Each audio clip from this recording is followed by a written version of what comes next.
Okay. All right, you're live, as it were. Well, good morning. Good morning. I'm Pastor Shauen Trump. I'm your missionary to Kenya. I serve as the Regional Director for Africa for the Lutheran Church Missouri Synod. My family and I have been members of St. Paul's for some years now. We have a total of 5 children, 4 of our boys, and then 1 girl. So we had a first son born in Uganda when we lived there, and then our second son born in Kenya, and then our 3rd, 4th, and 5th have all been born at Aurora Summit, right here. So we tried to mix it up a little. I do not have a presentation for you today. I want to answer your questions, your thoughts, your things that you're particularly interested in. We can follow those through a conversation. I can tell you a little bit about why we're members of St. Paul's. Your pastor is known far and wide in the entire synod, so we had to choose a church. No, we're members of St. Paul's because we are related to the Krensky family, Tom and Bernita Krensky, and the Tinus family. So Anna is Krista, my wife's sister. So Addison and Evan, those are our niece and nephew. So we have family right here, even grandmother at Shorehaven. This is the place in the United States where we have the most family in one location. So we transferred our membership here some years ago, and this is now our official United States address of record. Our tax address is in Oconomowoc, Wisconsin. We live on Oconomowoc Park. I got to tell you, when you're choosing from the whole United States where you want to live, choose a place with a short name, not a long name that you're writing over and over and over again. But it's a joy to be here. 3 of our kids have been baptized at your baptismal font, so we are closely tied to this congregation and grateful for it. So congratulations on the calling of your new pastor. I spoke a little more with him last night. I actually went to seminary with him. He's a great guy, and he'll work wonderfully with you, and I'm very excited for him. Were you saying classes or just overlapping? I think we overlapped. Okay. Yeah. So the way our family got to the field is we were in seminary, and after the first year of seminary, there were a few professors who encouraged us to apply to what they called the Missionary Formation Program, or missions track, at the school. And you take the same classes as everyone else, but you take a few electives together in a cohort, and if you're in the track officially, there's only 8 students in that track between both seminaries. It was a combined program at that time. So no more than 8 students, of which 2 could be placed overseas at the end of seminary, and the other 6 would be placed in church plants in the United States. So really focus on outreach, mission. So you would be nominated for this program and then apply into it, and then when you were accepted, you would start taking a subset of extra classes with your cohort, with your fellow students, and work your way through. Your vicarage, your internship, which usually happens in the 3rd year of 4 years of seminary, would automatically be deferred. So you do 3 years of school altogether, then go to your internship, your vicarage, and then that could convert into your call. So that way, if you were involved in church planning, you'd get your feet on the ground, you'd get a start, and that would convert into your call, and you would remain there to continue planting that church, or likewise for overseas placement. My wife and I met in the first months that we were both in St. Louis, me for seminary and her for nursing school. She already had a bachelor's degree in Christian outreach from Concordia St. Paul, and she had served 2 years overseas in Slovakia, teaching religion and English at Gymnasium in Tisovitz, with the World Mission at that time, LCMS World Mission, as a volunteer. And she wanted to pursue nursing to see if it would open additional doors for outreach and international missions. So she was looking for an intensive format Bachelor's of Science in Nursing for someone who already has a Bachelor of Science in the Arts, and St. Louis University offered that. So she chose St. Louis University, trying to stay far away from the seminary campus, because the last thing she wanted was to marry a pastor. So she got to St. Louis the same month I got to St. Louis, and we were both interested in working at a new ministry at Christ in the City Lutheran Church. Christ in the City Lutheran Church in St. Louis is located closer to downtown in an area that is gone through a number of transitions, very rough neighborhood, but right at the edge of the St. Louis University's medical campus. So kind of a strange balance, and this church sits right there, literally across the sidewalk from St. Louis University's medical school. And in the backyard very difficult life for people with very low incomes. So the church, the congregation decided to try and outreach into this area and meet both of these. They put a coffee shop in the church. And so this beautiful old church building, much smaller than yours, renovated, put a coffee shop inside the church to try and bring just foot traffic in, just people in, to get them an opportunity to engage. And because this shop was an intentional outreach effort, they recruited, or they sought employees from the seminary campus, people who would be interested in working for a few bucks and getting an opportunity to talk to people about Jesus. And they also just put up a help wanted poster right there in the front. So I got a job there with my best friend. Krista got a job there. And we met on the first day of new employee orientation, where you try snacks and drink coffee and learn about what it's going to mean to work there. And I was sitting there. I had arrived on time. Me and my buddy Billy were sitting right there. And she walked in late. And I looked at the door and I saw her walk in, and I leaned over to Billy, who had his back to the door, and I said, "Dibs." And Billy turned around and looked and said, "Oh." So I knew that day that I was going to marry Krista. I came home and I told my friends in the dormitory at seminary that I had met the woman I was going to marry. She forgot that I existed after that day. And it took several months then before our shifts overlapped a little bit and we got to know each other. During which I relied on my friends to help me make sure I was well prepared to woo the woman who forgot that I existed. So we met and we continued. She finished school. I continued in school. We had been accepted into the Missionary Formation Program, and we were engaged, and we got married after our second year. We lived in St. Louis our first year of marriage then, and we had been accepted into the program and told in our acceptance letter that we were going to be given a U.S. church plant, that we were going to be church planting in the States, which was fine. We were interested in overseas service or church planting or a parish in North Dakota with the white picket fence and the parsonage. Wherever the Lord would put us, we were ready.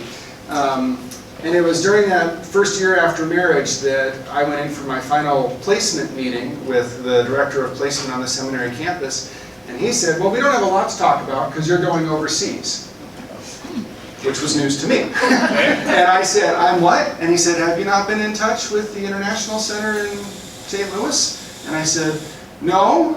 And he got a flustered, panicked look on his face and picked up the phone right there and called. Well, the recruiter that they had been working with to place me moved to another position and my name didn't get handed off. And so they found a placement and they said, they gave us a choice basically. Where in the world would you like to go? Where in the world? And we said we're interested in particularly Africa. And so then they gave us a choice of two placements there that would work well for a vicarage, and the one we chose that we would then be further screened for was in Uganda. And so that was our placement as a vicar, a young married couple into Uganda, where I was teaching evangelists. So they took the best of their lay helpers, the leaders of many of the congregations, and they would put them in this class. We would teach, we would work together over a course of 2 years, after which they would then be given the title of evangelist in the church. And the best and the brightest of my students in that time were pulled right out of my class to be sent to a seminary. So I'd be so excited to have these great students in my class, and then a couple of weeks later I'd tell the bishop, oh, Paul, he's going to go far. And then they would be sent off to seminary. He went far. They went far, yes. The church in Uganda, when we got there, had one ordained pastor and 80 congregations. And they had pastors in seminary in South Africa and in Kenya. But that one pastor served 80 congregations, and me as a vicar, and then my vicarage supervisor, my other missionary colleague, brought the total trained clergy to 3. By the time I left from Uganda to serve my first call in Kenya, the number of pastors who had returned from seminary brought the numbers up to 6 or 8. But the congregations had also grown. They had 100 congregations by that time. Today, there's about 120 or 130 congregations in Uganda, and they have about 25 pastors. So they've continued to get pastors back from seminary, and they started their own seminary there in Uganda now. and shoved it full of guys. So now they have 60 students on campus at their own seminary to try and meet this amazing need to provide for pastors for congregations. So as it came time to conclude my vicarage as a missionary in Uganda, we were offered to continue. We said yes, we would like to do that. So they issued us a call to serve in Kenya. So Kenya is right next to Uganda. We moved to Kenya, and we've been there ever since, in Kenya for over a decade now. And at first I was working with work in Kenya and Tanzania.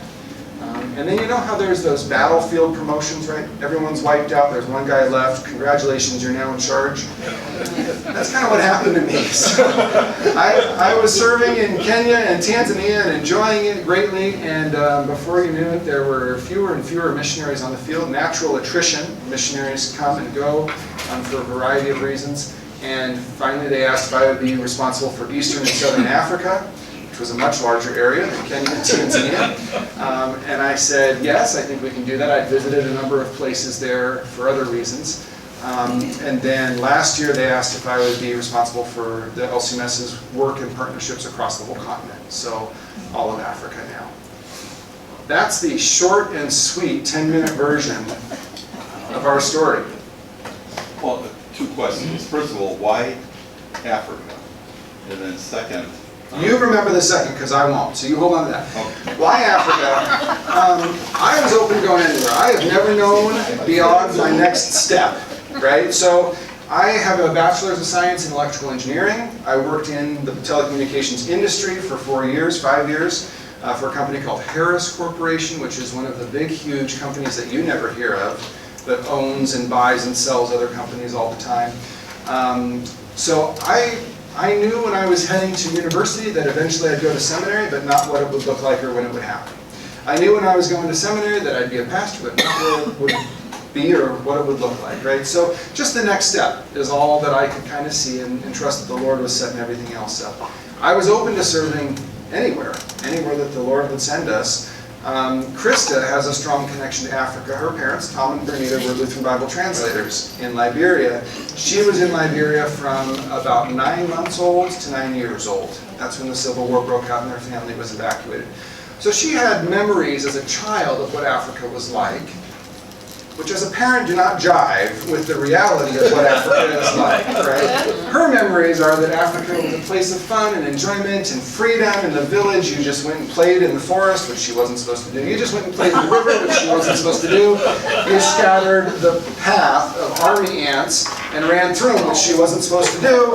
That's her memory of the joy of Africa, very warm and fuzzy. She doesn't remember Liberia being hot, right? Her mom tells a very different story of what Africa was like. So she had a connection and an interest, and I thought that sounded great too. You know, why not? So that's why Africa. The next question. Okay, because you've got the full continent basically now. I mean, is your home base still Kenya? It is, yeah. So that's your base. So like when you have to go out to other parts of the country, are you gone for like weeks at a time, or? We have found that 2 weeks, like 3 weekends altogether, is just about the longest I can be away from my wife with now 5 kids, and still have her be warmly welcoming me home. So I try not to do very, very long trips. From Kenya, one of the reasons we're based in Kenya, Kenya is one of the most developed nations in Africa. South Africa is more developed, but Kenya is more central. So I can fly direct to every country on the continent from Nairobi, from Kenya. The banking system is robust and mature. They have online banking that actually works. Electricity and water is reliable enough that it's comfortable for when I'm away. So we've talked about it a lot, but Kenya is really the best place to be based if you're working in many countries. So that's why we're still there. When I travel, I almost always will fly from Nairobi to a capital city.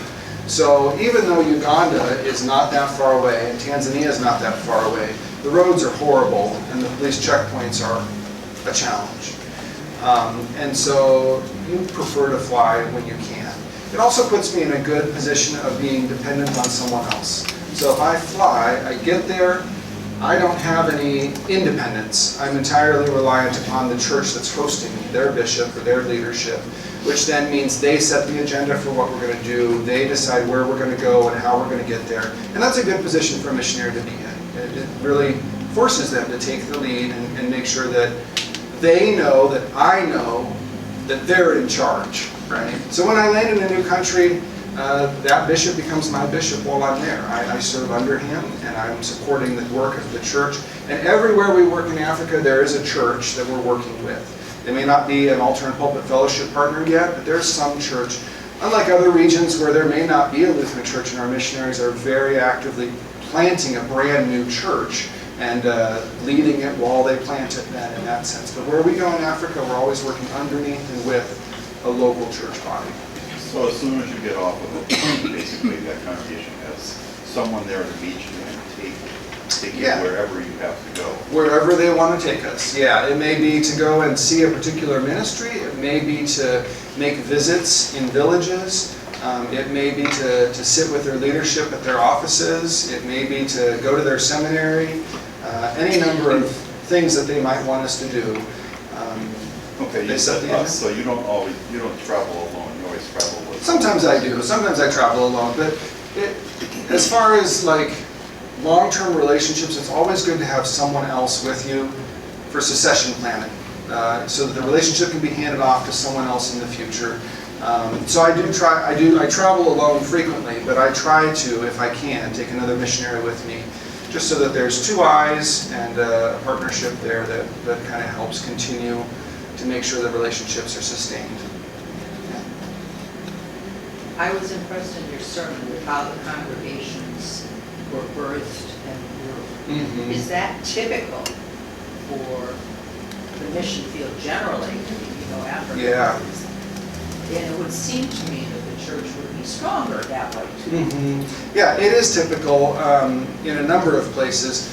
The things that slow down the growth of the church is conflict in the church, so fighting amongst leadership, or if there's some kind of public stain on the church's image, some embarrassment that's happened. But generally speaking, like that church in Uganda that was at 80 congregations by the time I got there, they had tried at their national council meeting to slow down. They said, in this next triennium, no planting churches. Okay, we don't have enough pastors. Let's focus on the people who are in the congregations and train them. And it just didn't work at all. Churches just kept popping up. People kept asking, come plant a Lutheran church here, come plant a Lutheran church here. So in many places, it's just so ripe for the harvest. It's so fertile of ground that churches will just start. Yeah. Have you used electronics like we're doing here in our church now? Is that something that is able to be done? Less than we can do here. So a big part of it is access. Many people don't have any internet access. The cell phones have penetrated Africa in an amazing way, and they're not contract based. All right, so don't think that people got $50 a month just because they have a cell phone in Africa. In Africa, you only pay for outgoing calls. You never pay for incoming calls. There's no contracts. You prepay for your airtime or data usage. So you can literally have a phone in the village and keep that phone number perpetually and never pay anything for it, because the people, your relatives in the big city who are earning money, are the ones who are calling you. And there's even a way to let them know you want them to call, because they pay for the call then. You flash them. You dial their number. As soon as it rings, you hang up, and then they know you're supposed to call them back, right? So cell phones are there, but not a lot of smartphones. Yeah, that was a collect call from That's right. from Jack or Paul. Paul's not home. Okay, then you got to call me back. So people have phones, and we've done a little bit. Some of our church partners do things with text messaging, so everyone can get a text message on it, even not on a smartphone. But radio is still kind of the sweet spot in Africa, and COVID has changed that. So a lot of churches never were involved in radio. They're too young, they're too new, or had moved away from radio some time ago. Then when all their congregations were closed, they were interested in pursuing that again. And we encouraged, because some of the things we could do had been suspended. Seminaries were closed. Any gathering of people was disallowed by many governments, so you couldn't go and preach in the open air or anything. And so we encouraged our church partners that we work with to think about ways they could still reach their members and others, even in this time. And so we awarded a number of radio broadcast grants to church bodies where they could go find airtime on a station and have a small show or present a sermon. They would rarely present the whole service in the way that we have because they couldn't gather people to record a whole service with choirs and things like that. But they would present, like Lutheran Ministries did for many years, radio programming. The one in Rwanda that we were supporting went through a full cycle of their grant, had huge response. They reached way more people than they expected who were calling in. It became an interactive show. People would call into the pastor with questions, which opened the door for that clear proclamation of the gospel. They asked for another cycle of the grant. We gave them another cycle of the grant, so they continued. The radio station asked them to join their sister television station and produce a TV program because their response they were getting through this program was so good. And so now they're in their third cycle of the grant and they are preparing for a television show. Yeah, an engaged call-in television show, questions and answers for a faithful pastor. So that medium has really taken off. That opportunity is really the one where we see a lot of growth right now. What's your personal background? You said you went to, you met Krista. Yeah, so And then where did you grow up, and are you a Midwesterner or whatever? I'm glad you're fooled. I've spent a lot of time in the Midwest. I am from Seattle. That's what I call home. So I was born in Northern California. When I was 6, we moved up to Seattle. And I went to Concordia Lutheran Elementary School in Tacoma, Washington. I went to Bellarmine Preparatory, that's a Jesuit prep school in Tacoma for high school. I went to Seattle Pacific University, that's a Free Methodist school for college to get my bachelor's in engineering. And then I started working there in Bellevue, in the Seattle area for a few years. When Harris Corporation bought our startup, they moved us to North Carolina, so then I lived in North Carolina for a couple of years. Cary, North Carolina, Research Triangle Park. Yep. So then from there is where I went to seminary. So I've lived in California, Washington, North Carolina, Missouri, and Wisconsin, and Africa, a number of places. Thank you. So that's a little bit. That's kind of where I'm from. My wife says she's from the Midwest, so she was born in Milwaukee, spent a number of years of her youth in Liberia, and when they moved back after the Civil War, their mother tongue translator was able to get a refugee visa to the U.S. So the translator that Tom was working with also came to the U.S. And then there was a bit of travel because he needed to work and they needed to stay with him to complete the translation project, which they did. So she's lived in Indiana, Illinois, Idaho, Wisconsin, St. Paul, Minnesota, Missouri. In Africa right now, are there some areas you cannot get into or you're restricted? Whether government or conflicts? Yeah, there are. We rely heavily on the State Department and on a number of other agencies for intelligence, essentially, on places where it's safe to go and where it's not safe to go. So South Sudan, for example, is a nation that we had great hopes for when they had gained independence when Sudan and South Sudan split. Sudan in the north is Muslim, South Sudan was largely Christian. They split 7 years ago, maybe 8 years ago, and South Sudan had a time of peace for a year and a half, and then devolved back into civil war. And it's just not a safe place for us to go. It's just not. So there is work. We have relationships with 3 different Lutheran churches in South Sudan, church bodies, and there is a seminary there, but it's not a place where we can go. If we can't rely upon the U.S. Embassy to at least provide some level of support if we needed it, then it's just too much of a risk for us. So places like South Sudan is hard to get to. We want to go there. We want to support the church. But even the bishop of one of those churches lives in Kenya. because it's not safe for him to go to South Sudan.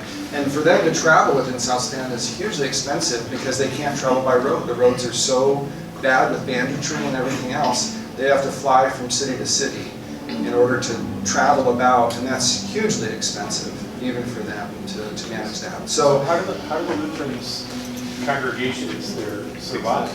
What are they doing? yeah, the congregation itself does what a congregation does. They try, yeah, you know, survival is success in those cases. So a lot of them don't have trained pastors. They have a lay leader or a helper.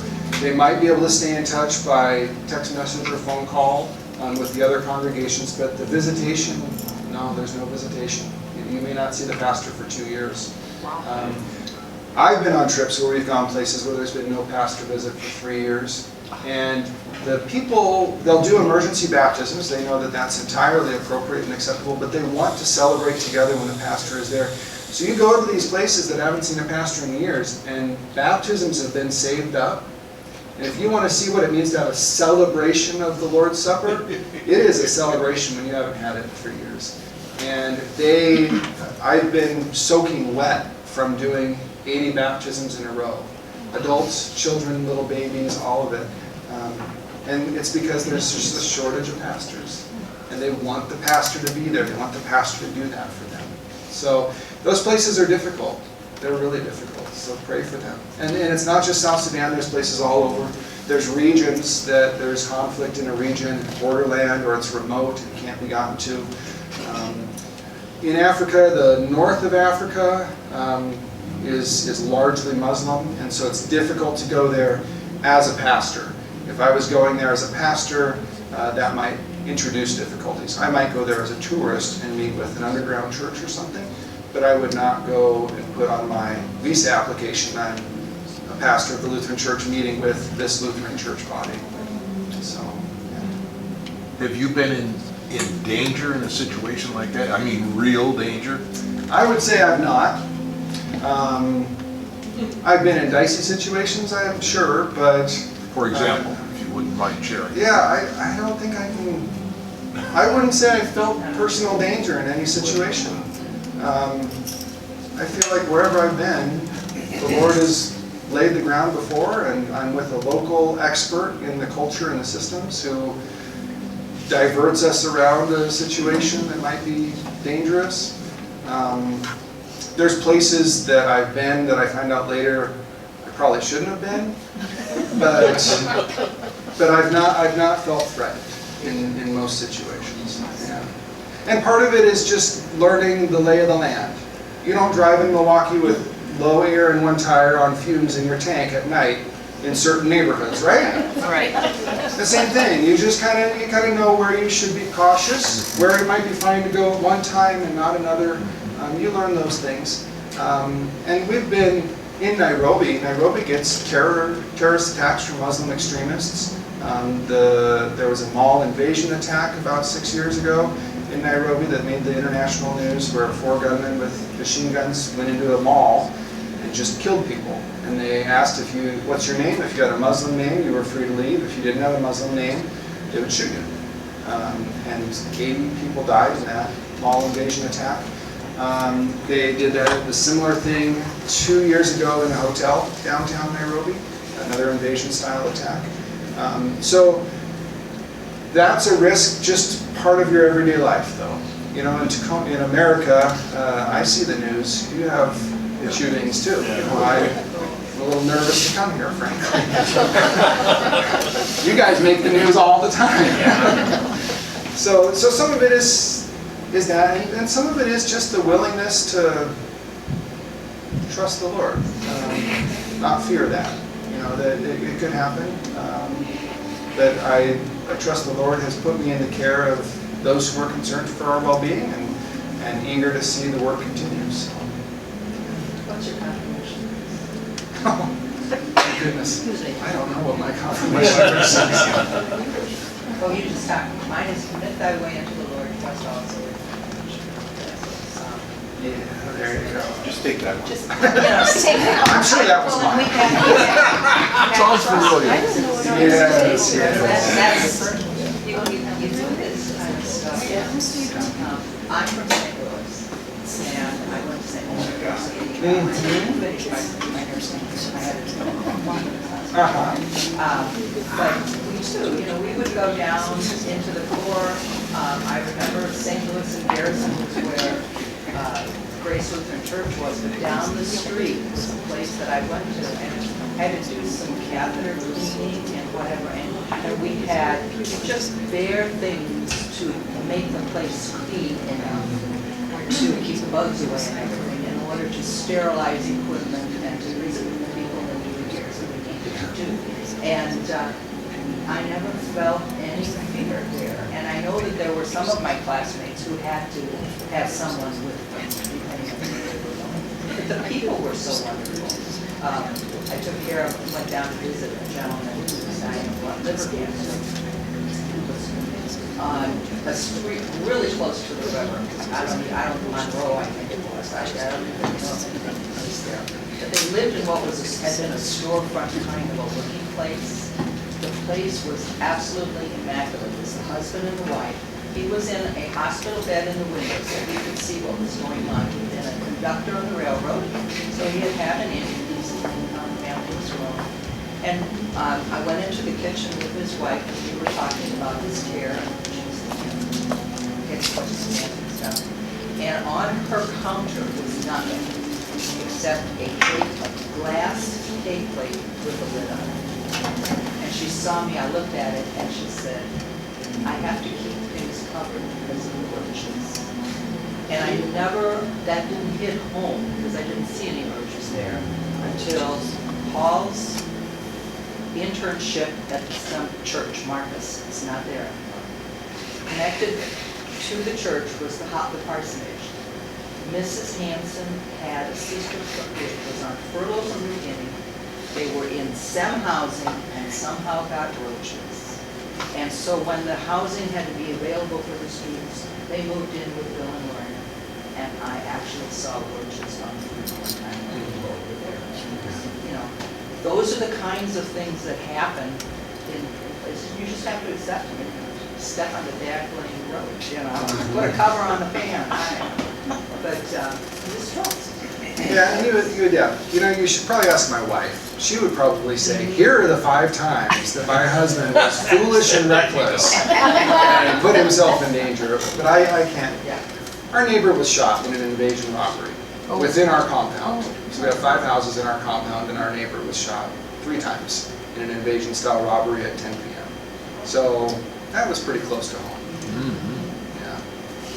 Yeah. How do your kids deal with this? I mean, they know maybe they're not here real often, but I think your wife shared with me at LWML something about the fencing or something, and one of the boys was trying to connect, why do they not protect the people here in the States, or something like that? Yeah, I think his comment was, why did they put up fences for dogs here, but not for children that in the was park? it. That was it. Yeah, everywhere we go, there's a wall or a fence. You can't get into the parking lot of the mall without going through a security check for your vehicle. And then to get into the mall itself, a metal detector. And that's our life, that's everything. So there's a wall around the 5 houses, and on top of it is barbed wire and electric fence and video. And then there's a chain link fence around each of those 5. And most people have a dog for security and stuff like that. So that's part of our life. The way the kids handle it though, this is their life. It's what they've known. Yeah. And for third culture kids, that's what kids are called who live overseas as children. So the first culture is the culture of their parents, the culture in their home, their heart language culture. The second culture is the culture in which the family lives. And kids have to develop a third culture, a culture that's theirs in between these kinds of things. They will never feel fully American, but they will never be truly Kenyan. And so there's a lot of research on third culture kids, because it's not only missionary kids, it's military kids who don't live on base. I mean, on base is a microcosm of the United States, but many families choose not to live on base overseas. So there's a lot of research about this, and it's about identity, it's about who you are. And so for them, they're going to live a life of exploring who they are and being able to put on one thing in one place and another thing in another. And they do that. Even in language, there's context switching. So my kids, Josiah's 3 closest friends are all Kenyan. They're around longer than other expatriates are. Missionaries stay in the place much longer than regular workers do. So his best friends are all Kenyan, and the Kenyan English has a heavy, thick accent, largely British, but then it's heavily influenced also by Swahili, which is a Bantu language. And so his accent when he's with his friends is indistinguishable from his friends. And then he'll turn around and speak to us in pure, clear American English. So, and that's just the language. It's everything that goes with that. Among his Kenyan friends, he's playing football, soccer. He's running with them and playing with them games that are Kenyan games. They play Rangers and poachers instead of cowboys and Indians, right? All of these things, the police in Kenya and much of Africa and the developing world, that's not a noble profession. Police are corrupt, horribly. But when you come to America, police are good people who will help you. So you just learn both lives, and then you have to switch between them. Sure. And they do it. It's what they've always done. Pretty resilient. They are. It's always interesting. They're very excited to come to the United States. The United States has good cheese. The United States has playgrounds. We don't have playgrounds. The United States has family. We don't have family there. All these things that they look forward to in the United States. But after 6 weeks, certainly after 8 weeks, I'm getting the question, when do we go home? When do we go home? So. They have ice cream. We do it. There's one brand of ice cream that's pretty good. Are the Muslims as missionary-minded? I mean, are they working as missionaries across the continent of Africa? I know there's areas where they're very prevalent, or are they more militant? There's Taken both. over by power. So militant Islam is in a nation that is not already a Muslim state. Militant Islam is a very small percentage of Islam, but an exceptionally large voice, if you will, because of what they do, right? So in Africa, you have North Africa,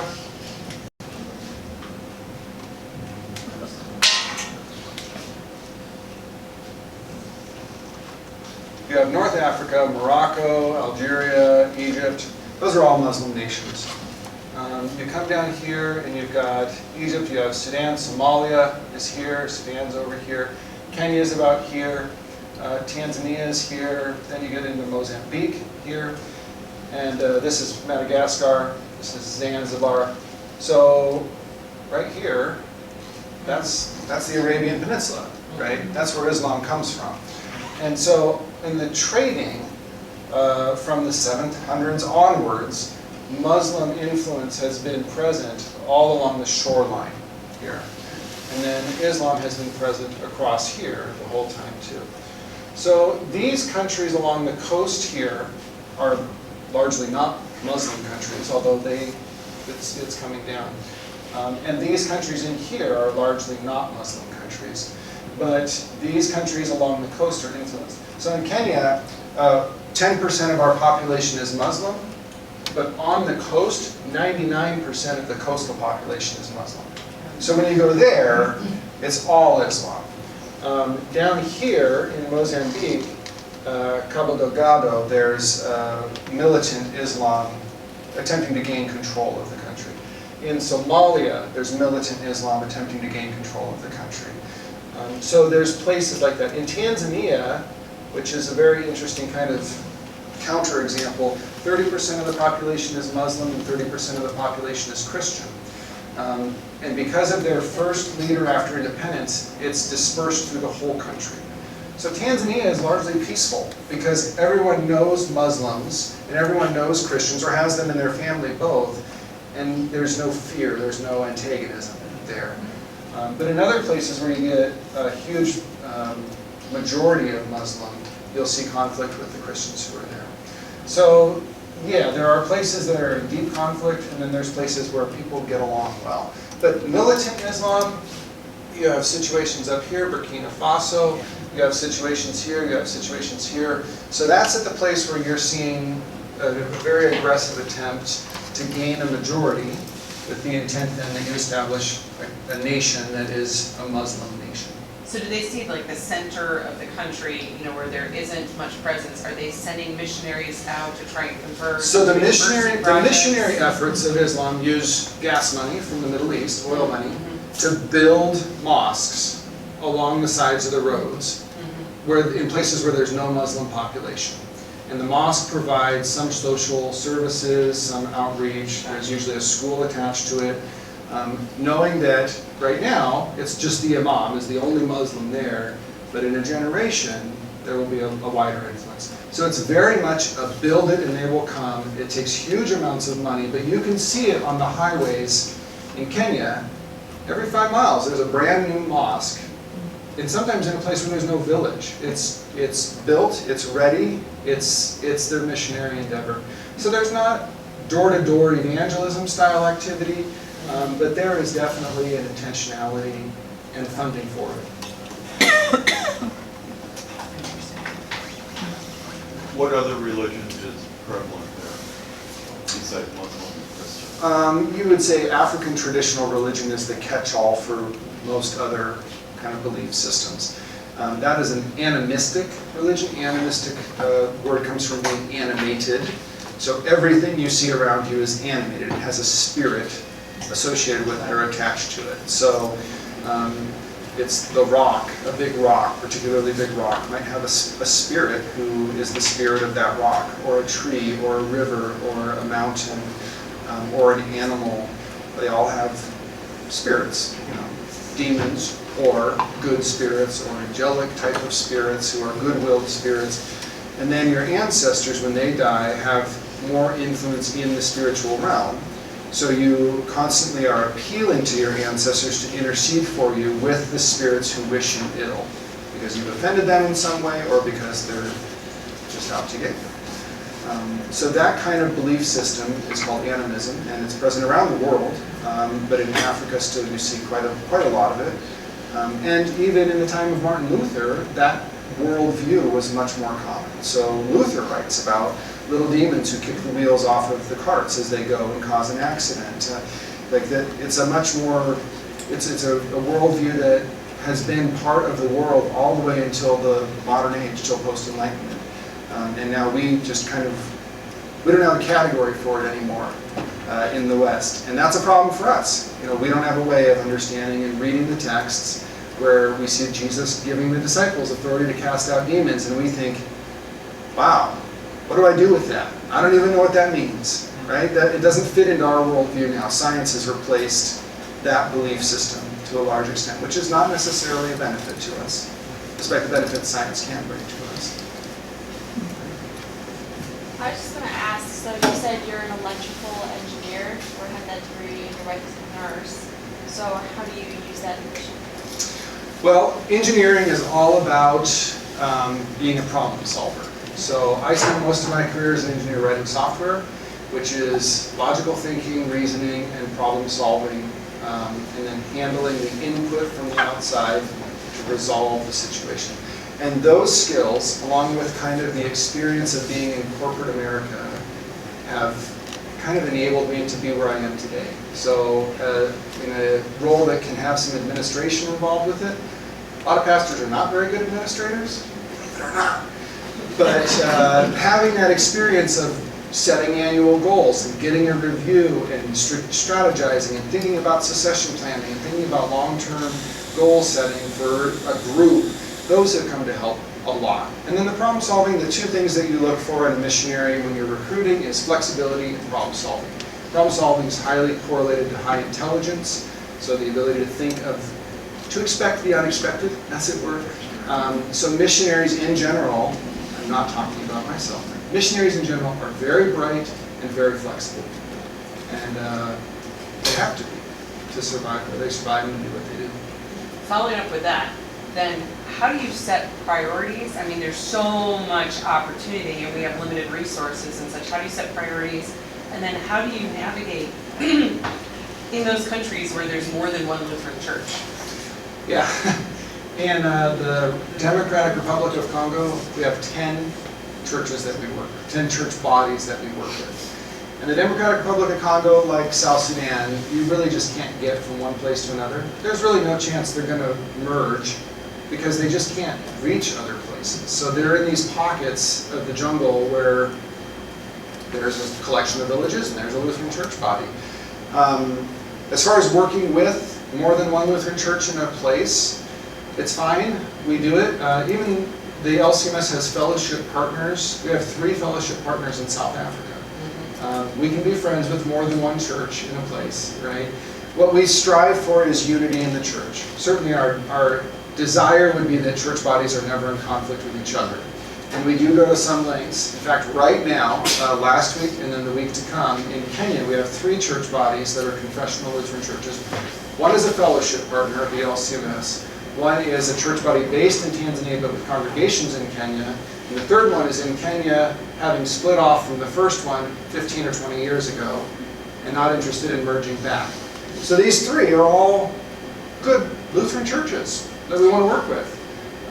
But they have overlapping territory. They have congregations in the same areas. So what we've done is we've sponsored the leaders of all 3 churches to go to a conflict resolution and peace-building course offered by a Christian ministry in Nairobi. So last week and this week, 6 members together from those church bodies are going through a class on conflict resolution, not because they're in conflict, and not overtly because I expect them to be in conflict, but because we support peace building, and we're going to put you through this class together, so there's a good-sized Lutheran cohort. And hopefully, in being forced to engage the topic together, they'll build a foundation to help them not enter into conflict in the future, to keep conversations open. So that's how we're handling it there. In other places, we try to walk with the church that we're working with as they request, and when it gets political or finger pointing at someone else, we just kind of keep our mouths shut. Because we're outsiders. We're never going to know the truth of the situation. You know, in the West, truth is black and white. It's a flat piece of paper, and it's clear. And in Africa, truth is a cube. And no matter what someone's telling you, there's truth in it. But they're only showing you one side of the cube. You have to go ask someone else, and they're going to tell you something true, and it's going to be the other side of the cube. And then you go talk to someone else, and they're going to tell you something that is true, but it's another side of the cube. And you have to ask a lot of questions from a lot of people to get what we would think of as a full picture of what a situation is like. And even then, we're outsiders. We're never going to be able to make a judgment call about a situation. So we refocus on proclamation of the gospel. That's what we push again and again and again. That's what we like to do. Teach seminaries, form pastors and deaconesses, and proclaim the gospel. You use the term outsider. What does that mean? I'm an outsider to the Kenyan culture. I've lived in Kenya 10 years, but I will never have the entirety of the worldview of a Kenyan that they have from birth. Culture is built and set in your first 2 years. After that, you're adapting what you're experiencing to your foundation. And you can do it, certainly. You can immigrate to a new place and live there and function. But heart language is called heart language for a reason. That's something that is always the deepest. And it forms what you think of the world. And part of it really is language. In some places, there's not words for things that there are words for in a different culture. So you don't see them. You don't have that ability until you really intentionally work on it. Even pronunciation. If you don't speak or hear the phonemes of a language in your first 2 years of life, I think it's even less in your first year of life, you'll never be able to completely accurately produce them. The baby, the infant, any baby can be born into any culture, speak the language, understand the people, survive there, but you lose what you don't use in your own culture over the years. So, Well, are your children outsiders? that's the third culture kid thing. Yes, they are outsiders, but they are also outsiders to American culture. Oh, And that's their That challenge. is interesting. Yeah. I think we're at time. So we need you to close us with prayer. Yeah. All right, let's pray. Father, we thank you so much for your generous, loving kindness towards us. We thank you for the mission that you undertake for your Son's death on the cross and this wonderful resurrection. We thank you for reconciling us to yourself. And we thank you for the opportunities you open up for us to be engaged in the mission that you have. We ask that you bless those who are here, Lord. Bless us especially on this 4th of July. And those who are at parades and shooting off fireworks. Keep us safe, Lord, and let us celebrate with joy and continue to joyfully be active in your ministries. In Jesus' name we pray. Amen. There's a table in the back. I have a